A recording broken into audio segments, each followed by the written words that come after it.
اهلا بكم اعزائي المشاهدين في حلقه جديده من برنامجكم هجمه مرتده. النهارده هنتكلم عن اخر التطورات اللي حصلت على الساحه الكرويه المصريه، وكانت هجوم رئيس نادي الزمالك السابق استاذ مرتضى منصور على قائد الفريق الزمالك محمود عبد الرازق شيكابالا. بس قبل اي شيء هننزل ندوس لايك ونشترك في القناه لو لسه ما اشتركناش، ونفعل زر الجرس عشان يوصلكم جديدنا اول باول. يلا بينا نخش في الحلقه.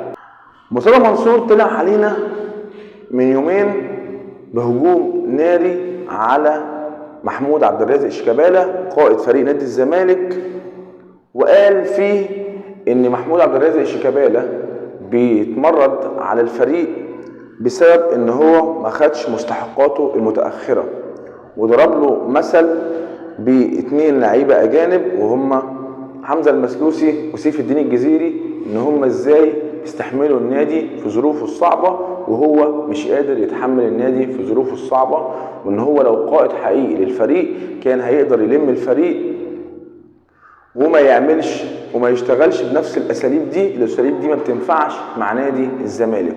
وقال له امال احمد فتوح يعمل ايه واحمد سيد زيزو يعملوا ايه وهما ما بياخدوش فلوس بقالهم سنه. علشان ما يسكتش محمود عبد الرازق شيكابالا ويبدا يطلع حقائق عملت زلزال في نادي الزمالك، وبدا موجه كبيره من جماهير نادي الزمالك وابناء نادي الزمالك يدعموا محمود عبد الرازق شيكابالا في قضيته ضد مرتضى منصور الرئيس السابق، وكأن كانوا مستنين حاجه تقدر تحركهم علشان يطلعوا ويعبروا عن آرائهم بعد صمت طويل من كل أبناء نادي الزمالك على كل تجاوزات رئيس نادي الزمالك فيهم أولا وفي رموز نادي الزمالك، وبعد كده في الناس الخارجيين والأطراف الخارجيين والنوادي الأخرى ورؤسائهم. طب إيه اللي حصل من محمود عبد الرازق شيكابالا وإيه الحقائق اللي كشفها؟ أولا محمود عبد الرازق شيكابالا طلع في البيان واتكلم وكان بيوجه رسالته لجماهير نادي الزمالك، وقال لهم ان انا مش بتكلم بصفتي قائد الفريق لاكتر ولا لاعب اتربى في جدران داخل جدران نادي الزمالك لمده 25 سنه، انا هتكلم كواحد من الجماهير عايش جوه نادي الزمالك وشايف الاحداث اللي بتحصل. اول شيء انا بصفتي محب نادي الزمالك رحت فعلا للاستاذ ممدوح عباس، هو ما قالش كده في بيانه، قال ان انا رحت الاطراف اللي حوالينها النزاع وحاجزين على نادي الزمالك على صوره نادي الزمالك واتكلمت معاهم، وكان المفاجاه ان هم قالوا له ما فيش اي حجوزات لينا او لاي اطراف اخرى على ارصده نادي الزمالك. طب امال مين اللي حجز على ارصده نادي الزمالك؟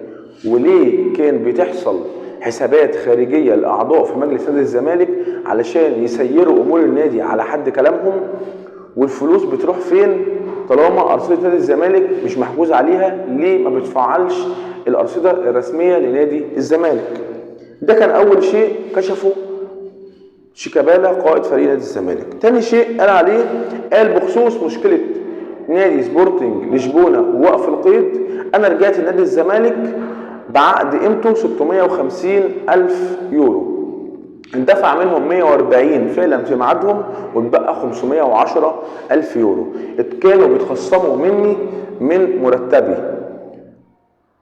طب طالما بيتخصموا من مرتبك راحوا فين الفلوس؟ بسبب تقاعس اداري نادي الزمالك ورئيسه والاداره عموما في دفع الفلوس في مواعيدها لنادي سبورتنج لشبونه. سبورتنج لشبونه رفع قضيه، وبالتالي مع تراكمات والمماطله في المحاكم الدولية وصل الرقم ل1,600,000 يورو، بعد ما كان الرقم بيوازي 510 ويوازي 3,500,000 جنيه،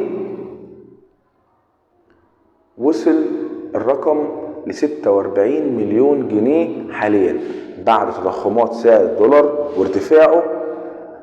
وصل المبلغ لكده.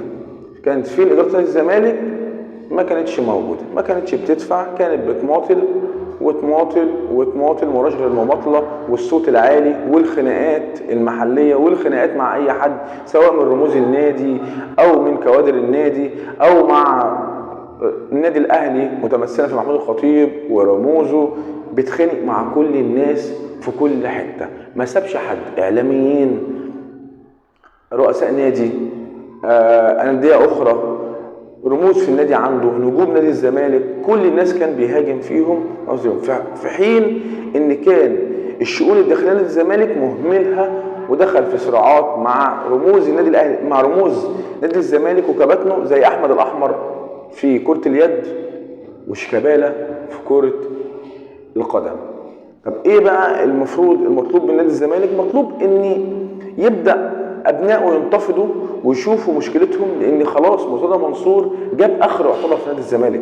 نادي الزمالك بيغرق، لو ما بعدش مرتضى منصور واولاده عن نادي الزمالك، نادي الزمالك هيكمل في الهبوط والغرق والسقوط من الهويه بعد ما مرتضى منصور ودى النادي لمرحله مفيش منها رجعه.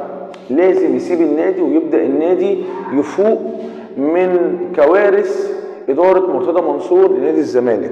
نادي الزمالك قعد فترة البطولة أو البطولتين اللي بيجيبوهم في السنة بتعمل أفراح وليالي ملاح في نادي الزمالك، ومرتضى منصور متشال على الراس رغم إن إدارته سيئة وبتوصل بالنادي لمراحل سيئة جدا.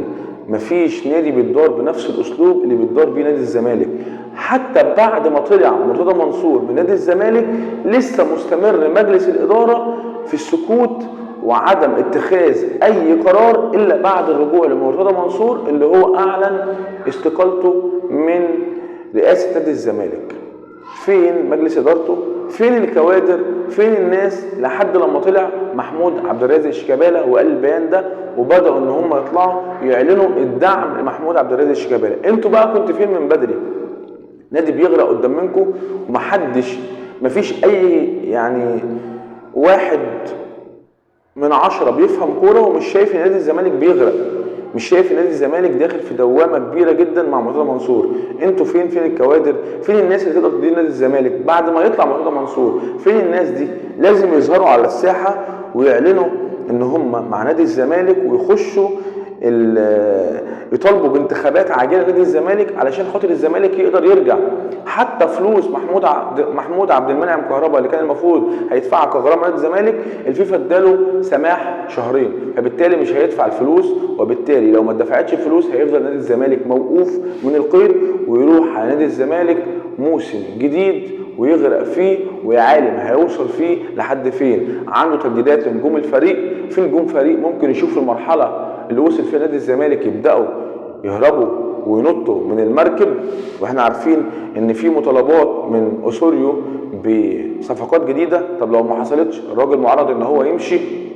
نجوم للفريق لو الدنيا فضلت زي ما هي معرضين ان هم يرحلوا عن الفريق، والزمالك هيروح على فين؟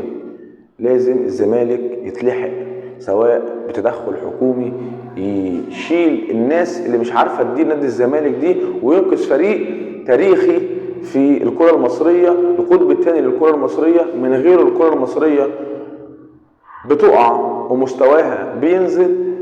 هل اللي بيحصل ده عاجب الناس؟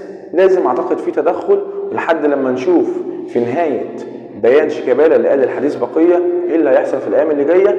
دي كانت نهاية حلقتنا من هجمة مرتدة. اتمنى تنزلوا تدوسوا لايك وتشتركوا في القناة وتفعلوا زر الجرس عشان يوصلكم جديدنا اول باول. سلام.